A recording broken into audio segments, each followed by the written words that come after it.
Quel avenir pour Haïti? Aucune réponse à attendre du palais présidentiel, guère plus des bureaux du gouvernement. Ariel Henry, le Premier ministre démissionnaire, a annoncé depuis Porto Rico qu'il gérait les affaires courantes.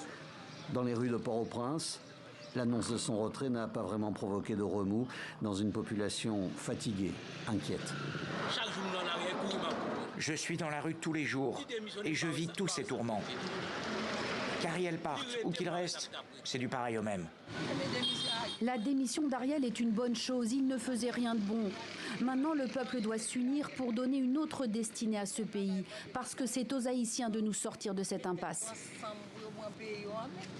En attendant la tenue d'un scrutin, l'autorité de transition sera composée de 7 membres, censés représenter les principales forces politiques du pays et de 2 observateurs. Ce collège doit désigner un Premier ministre de transition. Sa mission sera de ramener la sécurité dans un pays en grande partie contrôlé par les gangs. Et enfin, permettre peut-être l'acheminement de l'aide humanitaire. Je tire la sonnette d'alarme parce que les bilans liés à la famine sont très élevés et cela s'aggrave. Nous assistons à une augmentation de la violence et des déplacements de population.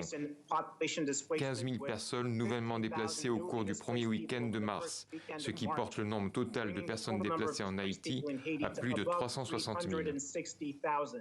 Le règlement de la crise politique, sécuritaire, humanitaire passera-t-il par la mise en place d'un dialogue avec les gangs? Haïti étant pour l'heure dépourvu de responsables, il faudra attendre quelques jours pour obtenir une réponse.